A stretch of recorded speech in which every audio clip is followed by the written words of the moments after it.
The year is 1961. We find ourselves in the city of Turin on the footsteps of the Italian Alps. Here, there's a pair of brothers, Achille and Giambattista Judica-Cordiglia. They are avid amateur radio enthusiasts, and they've set up a makeshift tracking station on a terrace. On February 2nd, around 10:55 p.m., they tuned into a high-frequency signal and received a transmission, one which they believed was from space. We have here an audio recording. Let's take a listen.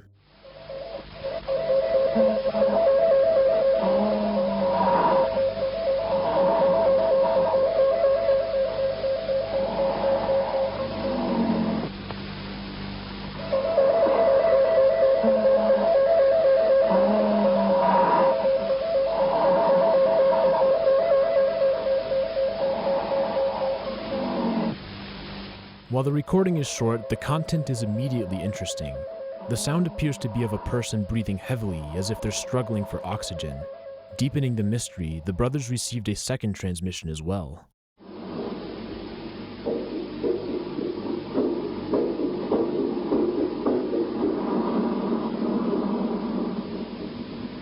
The repetitive rhythm sounds like it could be a heartbeat. At the time, Achille Judica-Cordiglia was a medical student at the University of Turin. He called up one of his professors who happened to be a leading cardiologist, Dr. Achille Mario Dagliotti. Upon hearing the tape, Dagliotti pronounced, "This is the heart of a dying man." The implications of that statement were staggering.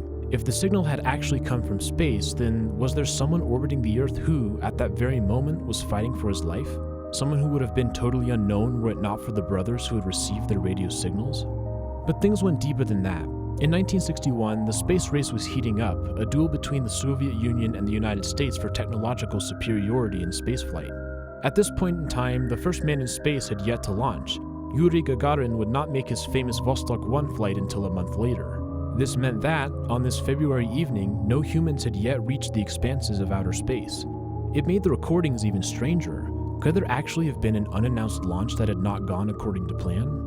2 days after the recording, the Soviets announced that a spaceship had burned up on re-entry, with no mention of a human aboard. But Giambattista and Achille were convinced that they discovered a secret manned mission that had been covered up. And this wasn't the only one. The duo was about to find themselves in the midst of a fascinating story, told through the invisible radio waves reaching their antennas. This is the story of the Lost Cosmonauts.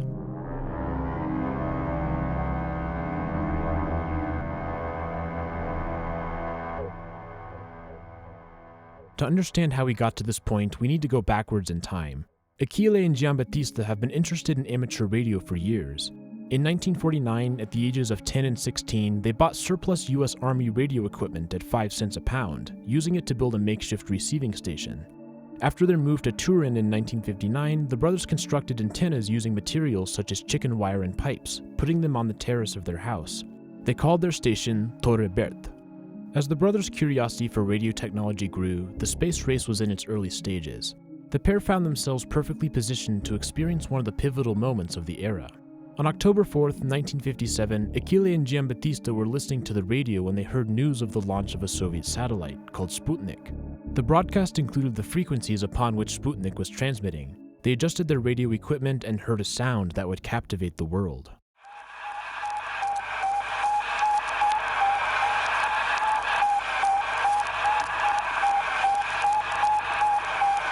The steady beeps of a man-made machine soaring above the Earth marked a turning point in the space race.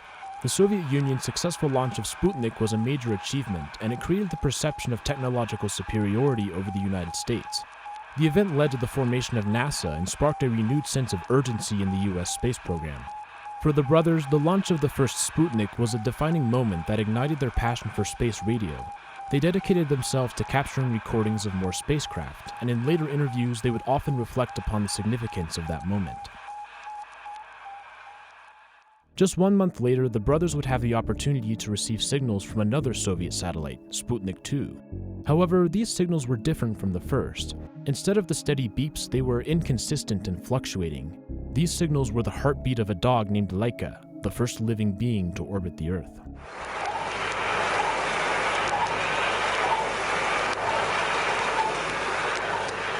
The Torre Bert recordings were thus far all of space launches that were widely known. Observers from around the globe have recordings of both Sputnik launches.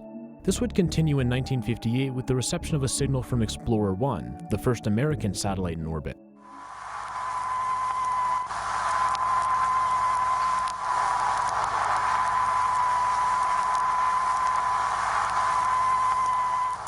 But on November 28, 1960, the brothers are reported to have received a very different type of transmission. The Bochum Radio Observatory in West Germany announced that they had picked up signals on frequencies used by Soviet satellites. The brothers tuned in. However, this transmission was not a series of repeating beeps or the heartbeat of a space dog. Instead, it was Morse code.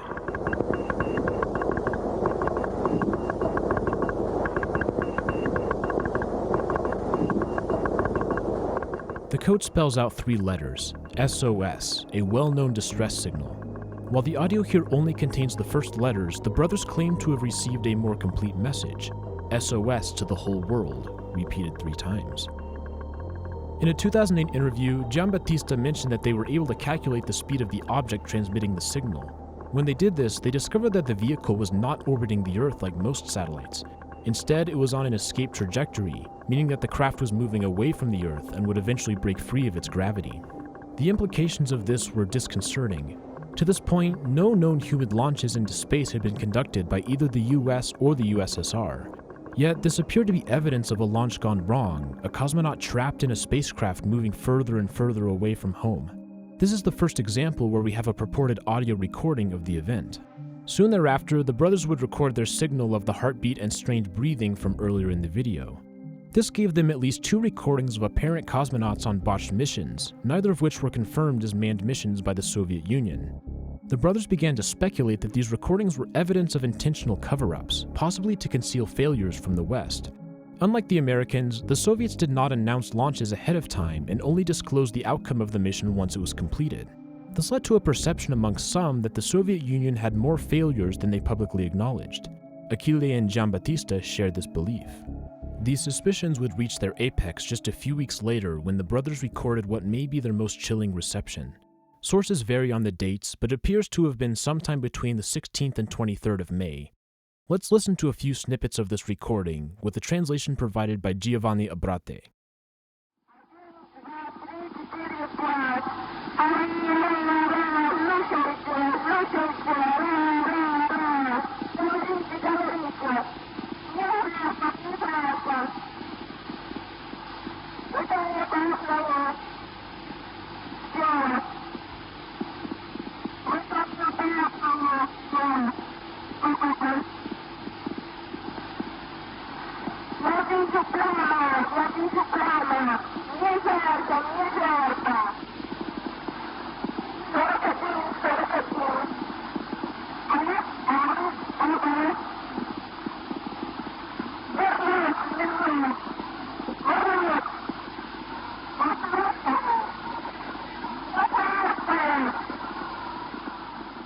Out of all the claimed recordings by the brothers, this is the most memorable.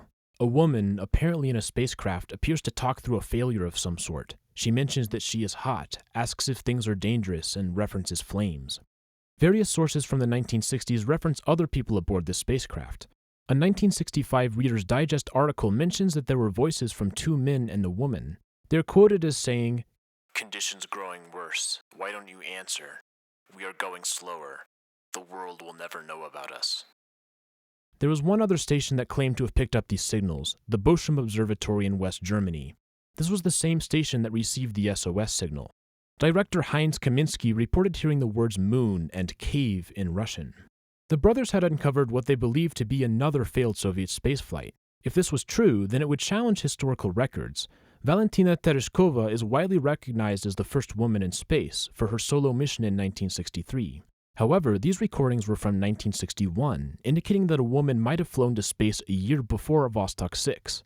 This would mean that, much like how Gagarin may not have been the first man in space, Tereshkova may not have been the first woman. Would the sacrifice of these cosmonauts be in vain? Would their contributions to the history of spaceflight go unrecognized? Let's take a step back for a moment and look at the timeline of reports from Torre Berthe. It includes all the space missions where they claim to have received transmissions. Some of these missions are well known. These include the one we discussed, such as Sputnik 1, Sputnik 2, and Explorer I. Some transmissions that we didn't already mention include the Vostok 1 flight with Yuri Gagarin, the first crewed American orbital space flight Mercury Atlas 6, a Soviet satellite Luna 4, and the final Vostok mission, containing the first spacewalk. Other events on the timeline are Soviet missions that are claimed to have been discovered by the brothers.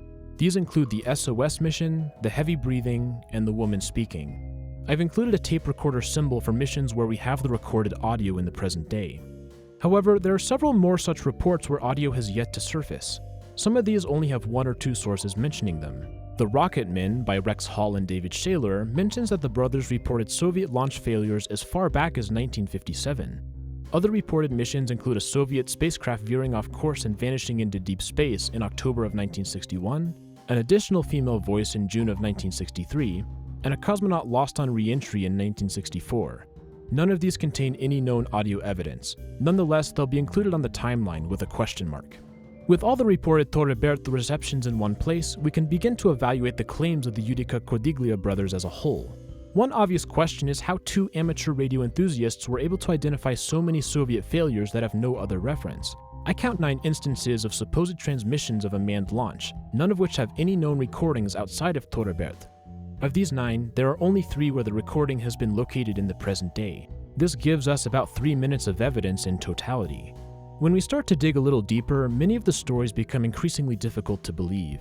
Let's take a look at some of the purported transmissions and see what we can find. The most interesting receptions are the ones that, if verified, would change the history of the space race. Take, for example, the February 1961 report of the heartbeats and breathing. If this was in fact a Soviet cosmonaut, then Yuri Gagarin would not have been the first human in space. That honor would have gone to the one who sent the transmission. However, the very nature of these recordings is questionable. In Vostok capsules, the heartbeat data was not transmitted as pure audio. Instead, it was encoded into a carrier signal which would be decoded on the ground. Take a listen to this transmission from Vostok 5 in 1963. Notice how the heartbeat is an interruption of a signal. When the tone drops, that indicates there's a beat.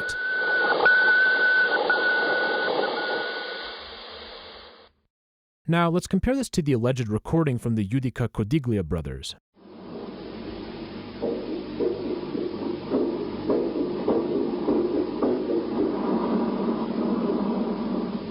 This one is an audio file of the beating heart, not encoded into a signal. So if it actually was from a spacecraft, it used a telemetry scheme that had not been seen before in any Soviet equipment, and wouldn't be seen again.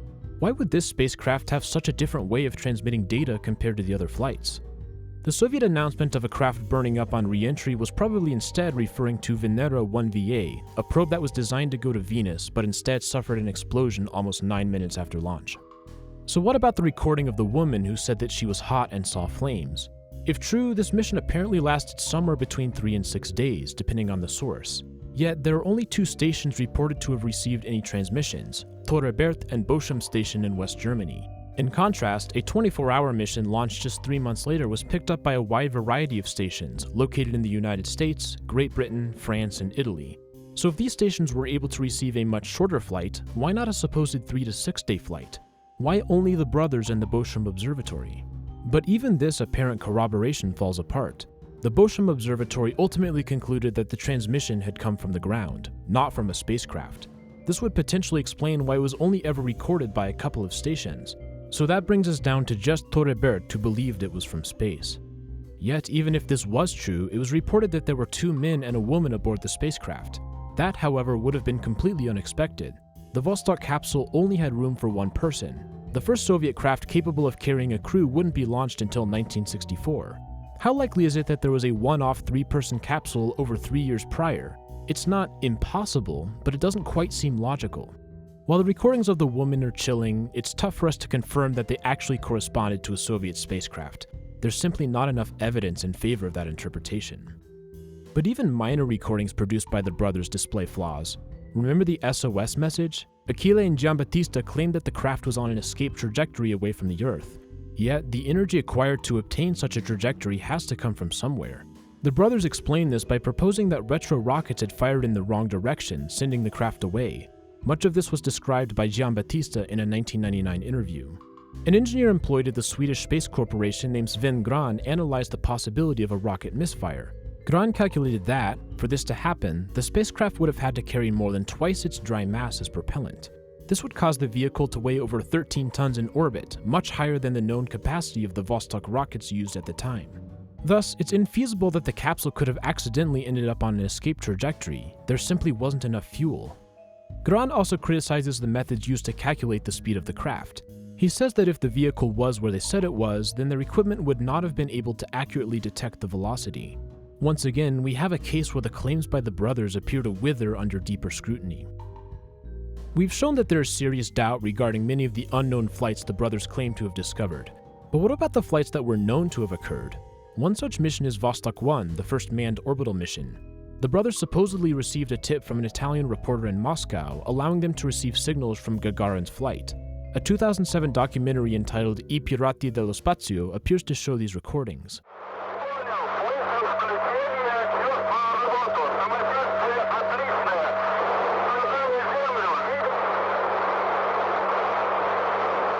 However, James Oberg, a renowned space journalist and historian, provides arguments against the brothers being able to record Vostok I. Oberg says that the orbit of the spacecraft was at all times out of range of Italy, and during the minutes of closest approach, on its way back to Earth, the spacecraft was undergoing deceleration and plasma blockage of radio. We can take a look at a map called the ground trace, which shows the path that a satellite takes above the Earth. For the vast majority of the flight, Vostok is indeed very far away from Italy, sometimes on the opposite end of the world. Near the end, the capsule does approach the country, but by this point it has begun re-entry into the atmosphere and would have found itself under radio blackout. In other words, communication wouldn't have been possible. A similar problem presents itself with a supposed recording of Mercury Atlas VI in February 1962. The mission was flown by John Glenn, the first American to orbit the globe. The Judica-Cordiglia brothers claim to have a recording of Glenn's voice. Oberg again suggests that the spacecraft, despite completing 3 orbits, would have been out of range of the Italians at all times.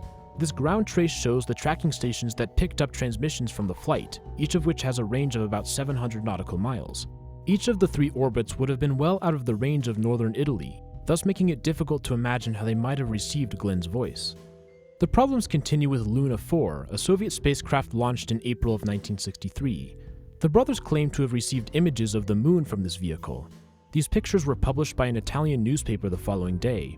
Yet, even with supposed photographic proof, the story falls apart under scrutiny. To begin, Luna 4 used a spacecraft design called Yi 6. This was in contrast to Luna 3, which used a Yi 2A design. It is well known that Luna 3 was able to take the first photographs of the far side of the moon. Luna 4, however, served a different intended purpose. It was designed to make a soft landing on the moon, transmitting the photographs from the surface. As a result, it lacked the in-flight imaging capabilities of Luna 3. Thus, there's no way the brothers could have received any transmissions, as the craft's cameras would not have activated in flight. There were some at the time who realized this. Amateur radio operators named Corsi and Rosati accused the Judica-Cordiglia brothers of lying. They'd apparently talked to a Professor Lyakov in Moscow who gave them information about the camera systems aboard. Furthermore, the designer of the Medicina radio telescope argued that the equipment possessed by the brothers would have been unable to pick up such a weak signal. Yet, despite these glaring issues, a photograph of Mare Orientale was produced by the brothers, a section of the moon not fully visible from Earth, and a location which Luna 3 did not photograph. So what are we to make of these pictures? An Italian author named Luca Boscini offers an explanation. First, he notes that about half of Mare Orientale is sometimes visible from Earth, but since it's right on the edge, the view is distorted. In 1961, researchers from the University of Arizona projected images onto a sphere and photographed it from the outside as a way to undo this distortion. So while limited in quality, it was possible to at least get some visual sense of what Mare Orientale looked like. These rectified images were published in an atlas. But even with this knowledge, the photograph obtained by the brothers appears to only barely correspond with later known images of the moon.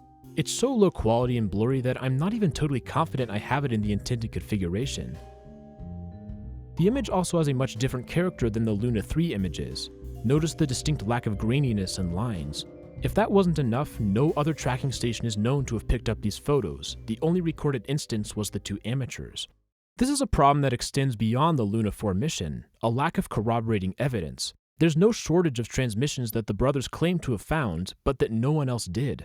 Look at the timeline. Out of all their reports, almost none of them have any recorded evidence from outside Torrebert. What about the other tracking stations in Europe? Surely there would have been an interest in identifying Soviet launches by entities with much more powerful equipment than a pair of amateurs, so why did no one else pick up any of this? When we examine the claims by the Judica-Cordiglia brothers in totality, we are left with no choice but to conclude that many or all of their reports are falsified. While the recordings do warrant consideration, the conflicting evidence as well as lack of corroboration is enough for me to conclude that these recordings are, in some way, illegitimate. Many of the people who argue in favor of these lost cosmonaut theories talk about the intense secrecy of the Soviet Union. They have a tendency to say that these missions were simply covered up and that references to them were erased. In some sense, this does seem plausible. In fact, there are some known major Soviet failures that were hidden. For example, the 1960 Nedelin catastrophe was an explosion on a launch pad that led to dozens of casualties. It was not admitted by the Soviet Union until 1989. Other cover-ups include the death of the cosmonaut trainee Valentin Bondarenko, which was concealed until 1980. These examples might make it appear logical that there were other failures that were suppressed. However, the key difference between events like these and the Judica-Cordiglia recordings is that extensive evidence eventually did come to light. But this is yet to happen with the Judica-Cordiglia claims. Beyond what we covered here, there has not been any explicit evidence besides the occasional quote. No written records, no photographs, nothing but a few short recordings that apparently came from space. Sven Gran, who has been referenced a few times already, has a quote that really crystallizes the situation. Extraordinary claims require extraordinary evidence to be believed. Many of the brothers' claims were certainly extraordinary, that the Soviets were covering up failed human spaceflights, that Gagarin was not the first man in space, that Tereshkova was not the first woman. Yet, the extraordinary evidence necessary to believe such claims has yet to make itself known. It's worthwhile to mention that the brothers continue to stand by their reports, even in later interviews, and it does appear as though they went to lead on respectable careers after they ceased operations at Torrebert. Achille died in 2015 after a career as a cardiologist and later a philanthropist. Giambattista became an audio and photographic expert at the court of Turin. And despite the tenuousness of some of their claims, it's likely that they actually did have a functional tracking station, and were at least able to pick up some transmissions. But for whatever reason, many of their reports do not stand up to analysis. I want to thank you all for joining me for this video. It's a little bit different from stuff I've done before, and I hope you enjoyed it. I've done my best to present a fair and accurate representation of the reports of the Judica-Cordiglia brothers. However, it is possible that I have made mistakes, so I'll do my best to write any sort of corrections in the description. Furthermore, I was unable to cover everything. If you dig deeper, you'll certainly find stuff that I didn't have time to mention, such as the brothers' 1964 trip to the United States, their discovery of radio codes indicating Soviet launches, or the KGB agent that apparently confronted them at their home. Additionally, others have done more detailed analysis on the climate which led to these claims taking off. And of course, this is just one small part of the larger story of the space race. If you enjoyed this video, feel free to subscribe, and let me know what you think in the comments. I really appreciate your feedback. We'll go ahead and end with that. This has been RGN. Thanks so much for watching, and I'll see you all in the next video. Have a great day.